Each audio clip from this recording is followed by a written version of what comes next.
अस्सलाम वालेकुम एवरीवन। आज के कुछ वायरल कंटेंट और उन पर सोशल मीडिया का तज्जिया लेकर आपकी खिदमत में हाजिर हूँ। सबसे पहले हम चलते हैं, ये क्लिप वायरल हुआ है तिलागंग का, जहाँ पर आसिफ जरदारी साहब जो है ना, वो उनका पावर शो के मनाजिर हैं वहाँ पर। ये देखें जी, ये सूरत हाल है। किसी किसी जो है ना, कम बख्त ने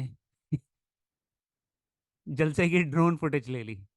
तो ये आज जो है ना सर्कुलेट करती रही है आज। तो ये आपको अंदाज़ा हो जाना चाहिए कि पाकिस्तान में डेमोक्रेसी तो है नहीं। सिंध के ऊपर भुट्टो का नाम लेके ये इतने अरसे से मुसल्लत हैं, ज़बरदस्ती मुसल्लत हैं। जिस तरीके से ये जीते हैं, हमें और आपको पहले नहीं इतना अंदाज़ा था, लेकिन अब सबको पता चल गया कि किस तरीके से इलेक्शन जीते जाते हैं। उसके बाद एक, ये अभी थोड़ी देर पहले मरीम नवाज साहिबा का जो है ना, एक क्लिप लीक हो गया है। मेरे ख्याल में उनका ये मकसद नहीं था इसको लीक करने का, लेकिन मरियम नवाज साहिबा जो है ना, फुल तैयारी में इस वक्त। सुनने में आ रहा है कि वजीर आला बनना चाहती हैं वो।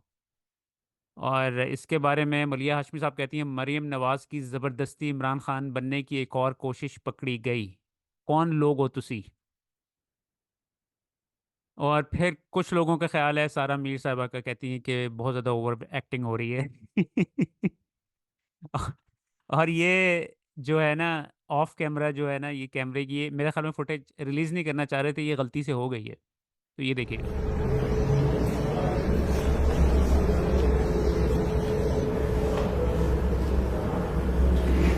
Okay. When will it located? Focus on the voice. No, good.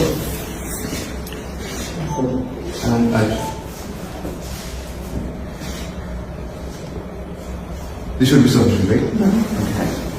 So we're done with this part. No, it's इनका सामने कुछ practice. Okay. अगली खबर की तरफ चलते हैं। इस वक्त जो है, नज़र आ रहा है कि इस्टेब्लिशमेंट एक्सट्रीम डेस्परेशन का शिकार है। देखें, उन्हें पहले कभी इस हद तक जाने की ज़रूरत नहीं पड़ी थी। किसी न किसी तरीके से लोगों को मैनेज कर देते, या लोगों को ख़त्म करके जो है ना मैनेज कर लिया जाता था कि जी कंट्रोल में आ गए। अब लोगों को कंट्रोल करना मुश्किल हो रहा है। अब ये इफ़त सोमरो साहब हैं, साहिबा हैं, इनको पुलिस उठा के ले गई है। तो ये एक अकेली खातून नहीं है, इस तरह की बहुत सारे पीटीआई के जो आज़ाद उम्मीदवार के तौर पर जो इलेक्शन लड़ रहे हैं लोग, उनको पुलिस उठाकर लेके जा रही है। हर जगह पे छापे मारे जा रहे हैं। अभी थोड़ी देर पहले जावेद हाशमी साहब की भी ट्वीट आई थी। वो कहते हैं कि they have started a crackdown again and seized my house at this hour. अभी ये थोड़ी देर पहले की है ये खबर, यानी कि आधी रात को ये जो है ना, इस तरह के क्रैकडाउन किए जा रहे हैं। अजहर माशवानी साहब इस बारे में कहते हैं, कभी नहीं सोचा था कि जहांगीर तरीन इस हद तक गिर जाएंगे। पहले शफीक राय को, फिर आमिर इकबाल को, और अब एक खातून को अगवा करवा लिया है। बुशरा बीबी के खिलाफ केसेस में भी घटिया तरीन किरदार अदा किया। जावेद हसन साहब इस बारे में कहते हैं, JKT arranging abduction while his son posting woke tweets. मुनाफिकत खानदानी पेशा है। तो ये इस वक्त सूरत हाल चल रही है। और फिर उसके बाद आज जहांगीर तरीन ने ये भी आज एक स्टेटमेंट दी थी। देखें, ये स्टेटमेंट्स जो इस तरह की दी जाती है ना, इनके पीछे कुछ ना कुछ कहानी होती है। कहते हैं हमारी हुकूमत बनेगी और नवाज शरीफ हमारे लीडर होंगे। मैसेजिंग की जा रही होती है इसके थ्रू से। और मुजम्मिल असलम साहब कहते हैं, शायर वजीर ख़जाना का ओहदा मांग रहे हैं। तो ऑब्वियसली ये सारे के सारे जो हैं, जिन्होंने भी इमरान खान के ख़िलाफ़ उनको गिराने में किरदार अदा किया, सारे होप लगाए बैठे हैं कि उनको जो है ना, कुछ ना कुछ मिलेगा आने वाली नई हुकूमत की तरफ से। आज ये शाहीन साहब भाई साहब का भी थोड़ी देर पहले मैं इंटरव्यू करके हटा हूँ। बड़ा मज़ेदार एक्सप्लोसिव किस्म का इंटरव्यू है। कहते हैं, आगे क्या हुआ है। अभी सियासत डॉट पी के ने इंटरव्यू किया, पूछा कि अगर 8 फरवरी को लोग निकल आए और वोट दे दिया तो क्या होगा। मेरा सादा सा छोटा सा जवाब ये था कि वो दिन 4 टोले आसिम मुनीर, नदीम, अंजुम फैसल, नसीर और काजी का आखिरी दिन होगा, क्योंकि अगर इन्हें शिकस्त फाश हुई तो वो एक दिन और किसी पर हुक्म चलाने के काबिल नहीं रहेंगे, और इनके अपने मातहत लोग कान से पकड़कर बाहर निकाल देंगे। यही अवाम का इंतकाम होगा, और यही समझकर लोग बड़ी तादाद में वोट डालने जाएंगे और इसको घर भेजेंगे। क्या खूबसूरत इंतकाम! साबित होगा कि democracy is the best revenge. कुछ देर में इंटरव्यू नेट और यूट्यूब पर होगा। ये इंटरव्यू एक्चुअली मैंने किया था, और इस इंटरव्यू में मैंने स्पेसिफिकली जो है ना उनसे सनेरियोज सामने रखे। उनको मैंने कहा कि अगर इलेक्शन के बाद ये होगा तो क्या होगा, ये होगा तो क्या होगा। 3 मैंने सनेरियोज रखे थे, और उनके ऊपर शाहीन साहबाई साहब ने बड़ा डिटेल्ड जो है ना आंसर्स दिए हैं, और बड़े फैसिनेटिंग किस्म के आंसर्स हैं। वो तो कल आप उसको लाजमी देखिएगा। कल, आज नहीं अपलोड होगा क्योंकि अब लेट हो गया काफ़ी। तो ये कल सुबह को जो है ना इंशाल्लाह अपडेट हो जाएगा, इसको अपलोड हो जाएगा। उसके बाद अब ये देखें, ये बच्ची के वालिद अरशद महमूद मंडा शेखुपुरा से पीटीआई के कौमी असम्बली के उम्मीदवार हैं, इन्हें उठा लिया गया है। और ये अभी नहीं, जैसे ही इनको बेल मिलती है, बेल बेल मिलने के फौरन बाद जो है ना इन्हें उठा लिया जाता है। अच्छा, इस हवाले से एक बड़ी इंटरेस्टिंग ट्वीट साबिर शाकिर साहब ने की है। देखें, साबिर शाकिर साहब जो है ना, इनके बारे में ये कहा जाता है, रूमर्स है कि इनके जो है ना अंदर बहुत ज़्यादा लिंक्स हैं इस्टेब्लिशमेंट के अंदर, आर्मी के अंदर। क्योंकि आपको एक बात अंडरस्टैंड करने की ज़रूरत है, आर्मी जो है ना 100% लिटरेसी रेट है हमारी आर्मी का। लेकिन वहाँ पे ये है ऑब्वियसली, एक बंदा फैसला करता है तो सबको नीचे मानना पड़ता है, चाहे वो नीचे वो उससे एग्री करें या ना करें। ठीक है। तो सीरियल अल मेडा साहब ने, जर्नलिस्ट हैं डॉन न्यूज़ के, उन्होंने एक ट्वीट की। कहते हैं द बॉयज हैव वन, यानी कि एस्टेब्लिशमेंट को कहते हैं कि वो जीत चुके हैं। PTI just doesn't know it yet. PTI को अभी बस पता नहीं है। आगे से साबिर शाकिर साहब क्या कहते हैं? कहते हैं boys versus boys at large. अब आप समझ जाएं कि वो क्या कहने की कोशिश कर रहे हैं। वो कह रहे हैं कि भाई ये इमरान खान के अंदर की जंग नहीं बन गई है, अब ये अंदर इस्टेब्लिशमेंट के अंदर ही जो है ना ये मुठभेड़ हो रही है अब इसके ऊपर, कि ये क्योंकि ऑब्वियसली अब जब आपके सारे लोग नीचे हैं, उनका भी प्रेशर तो होता है ना। एंड कहते हैं they don't know it yet, boys versus boys at large, they don't know it yet. क्योंकि ऑब्वियसली इसके ऊपर पब्लिकली बात नहीं कर सकते, लेकिन उन्होंने इशारतन बता दिया है कि अंदर भी कुछ ना कुछ खिचड़ी पक रही है। आगे चलते हैं। ये एक क्लिप शेयर किया हुआ है साबिर शाकिर साहब ने। और ये मौलाना साहब जो हैं, इन्होंने पाकिस्तान की रियलिटी बताई है कि किस तरह हम लोगों को बांध कर हमें चलाया जा रहा है जब से पाकिस्तान बना है। हमारी कोई से नहीं है, हमारी कोई औकात नहीं है। ये क्लिप देखिएगा। माजी में जो लोग हमारे ऊपर मुसल्लत हुए, हाल में भी वही मुसल्लत होने वाले हैं, और हम बार बार जूते मारने वाले बदलते रहेंगे। कौम जिस तरह जिल्लत, पस्तियों और ज़बू हाली के अंदर गिरी होगी, वो किसी से मख्फी नहीं। आज थर से लेकर के पाकिस्तान के दूसरे कोने तक देख लीजिए कि अवाम किस बदहाली में, और हुक्मरानों के लक्षण, उनका तर्ज जिंदगी, उनका अंदाज मुआशर देख लीजिए। कौम को सबसे पहले बाशऊर होना पड़ेगा, वरना ये बेशऊर कौम, बिरयानी की प्लेट पे वोट देने वाले लोग, ऐसे लोगों को ही मुंतखब करते रहेंगे, और यही बार बार हमारे ऊपर मुसल्लत होते रहेंगे। उसके बाद एक ये बड़ा ही फनी क्लिप मुझे नजर आया था। इन भाई साहब का जो है ना इंतखाबी निशान ट्रांसफॉर्मर है, ठीक है। अब उन्होंने प्रमोशन करने के लिए ट्रांसफार्मर ही अपनी गाड़ी के ऊपर रख लिया माशाल्लाह से। सही है, सही है,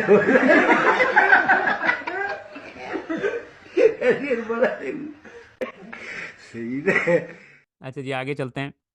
अब बिलावल जरदारी जो है ना, उनकी जो मेजॉरिटी जो कैंपेन है ना, वो एक चीज़ के ऊपर जोर दे रहे हैं कि किसी तरीके से पीटीआई के जो है ना लोग मुझे वोट दे दें, किसी तरीके से मैं उनको उल्लू बनाने में कामयाब हो जाऊँ। तो उनकी इस किस्म की स्टेटमेंट्स पहले भी काफ़ी सारी है। ये अब ये उन्होंने आज क्या है, कहते हैं इस वक्त मुकाबला पीपल्स पार्टी और नून लीग के दरमियान है, अपना वोट ज़ाया मत करें, तीर पर ठप्पा लगाएं। वो कह रहे हैं आज़ाद उम्मीदवार को ना दो। क्योंकि अब बहुत सारी चहमगोइयाँ हो रही हैं इस बारे में भी कि जी जो आज़ाद उम्मीदवार हैं वो उनको ख़रीद लिया जाएगा, उसको जहांगीर तरीन ख़रीद के ले जाएगा, और ये होगा वो होगा। मेरा अपना पर्सनल ओपिनियन इस बात पे ये है कि पीटीआई के जो लोग हैं ना, वो बहुत ज़्यादा जो इस किस्म का थे जो कि बिक सकते थे, वो सारे फ़िल्टर आउट हो गए। तो इनमें से भी कुछ होंगे, मे बी 10% लोगों को खींच कर ले जाएंगे, लेकिन मेजोरिटी को खींच कर लेके नहीं जा सकेंगे ये। सॉरी अगर आपको ऑफेंसिव चीज़ इसके ऊपर कमेंट नज़र आया है वो तो। अच्छा जी, एक ये भी क्लिप सर्कुलेट कर रहा है सोशल मीडिया पे मरवत साहब का। ये भी आप देख लीजिए। नवाज शहबाज शरीफ ने निकाह तुड़वाए हैं, पुलिस अफसरों की बीवियों के साथ शादी की है, किसी एक पुलिस अफसर को लाए हैं कि ये भी जो है मनकुआ का साहब का शोर है, इसको भी सुन ले। उसने तो चीफ मिनिस्टर होती हुई अब ये निकाह जो है तुड़वाए हैं। कभी हमने उनके पीछे जाके उनके बयानात लेने की कोशिश की है?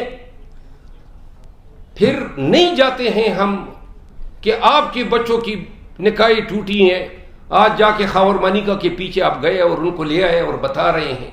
और आगे से नवाज शरीफ इस उम्र में परदादा बन चुका है। अल्लाह जो है, अल्लाह ने इसके इस कोपड़े में अकल डाली ही नहीं है। इस उम्र में वो कह रहे हैं कि जी खिलाफत रियासत मदीना जो है इसके अलंबरदारों का ये हशर है। खावर मानिका के बयान को एक्सप्लाइट करते हुए आपको जरा बर शर्म का एहसास नहीं हुआ? आपके घर में भी जो है माएँ बहनें बेटियां हैं, और ऐसा भी तो हो सकता है ना, आप क्यों उस वक्त से नहीं डर रहे हैं जब जुनैद सफदर की अहलिया को जो है कभी कोई मीडिया पे लाएगा और बताएगा कि क्या वो अवामिल थे जो तलाक पे मंतज हुए? और मीडिया जो है क्यों कर सारी मीडिया एक ही बाव में जा रहा है? कोई इनके पीछे क्यों नहीं जाता है? इनके मतलब को क्यों नहीं लाता है? उनकी क्यों स्टोरियां नहीं बताता है? ये जो पकड़ के अगवा करके फिर बिठा के थोती की तरह रटा के फिर इमरान खान और उसकी अहलिया के खिलाफ कभी पीटीआई का लीडर आता है, कभी साबिका शोर नामदार आते हैं, कभी पाकिस्तान तहरीक इंसाफ खान के घर के नौकरों को लाया जाता है। और भाई इतना ही शौक है खान के नौकरों को ला के, आपने तो खान के शेरों को भी ले जाओ, उसका भी इंटरव्यू करा लो। यानी ये कोई इंसानियत से भी गिरी हरकत है। नौकर को बिठा के आप ये पूछते हैं कि जी कमरे कहाँ पे थे, क्या होता था, कौन आता था? ये सहाफत है, ये इंसानियत है। और फिर जो है आप इसको मयार बना रहे हैं। यानी नवाज शरीफ के किस नौकर को आज तक जो है मीडिया के सामने लाया गया? ये क्यों ऐसा हो रहा है कि जब कोई हुकूमत से उतर जाता है तो पूरा निजाम दूसरी साइड पे हो जाता है? अदालतें, मीडिया, तमाम सरकारी इदारे। तो लिहाजा मेरी गुजारिश है 10 बस्ता अर्ज़े सिर्फ उन साफियों से जो इंटरव्यू कराते फिर रहे हैं कि बेहतर है कि फिर अपने लिए कोई दूसरा शोबा मुंतखब कर लो। ये सहाफत एक बावकार पेशा है, और अगर आप ऐसा करेंगे तो हम आपको साफी ट्रीट नहीं करेंगे। हम आपको आपकी इस हैसियत को जो आप खुद मुतनाज़ा बना रहे हैं, फिर आप उस एहतराम, उस प्रोटेक्शन, उस डिग्निटी और उस रिस्पेक्ट के जो है हकदार नहीं है जो हम सहाफत से वाबस्ता हजरात को देते हैं। जो भी साफी मुस्तकबिल में भी ऐसे अवामिल के लिए इस्तेमाल होगा, उन सबको हम कह रहे हैं कि पाकिस्तान तहरीक इंसाफ की किरदार कुशी करने वाले ये आगा रहे हैं कि हम आप साफी हैं तो तहरीक इंसाफ का हर वर्कर साफी है। आप हमारी किरदार कुशी करें, हम सोशल मीडिया पे आपकी किरदार कुशी करेंगे।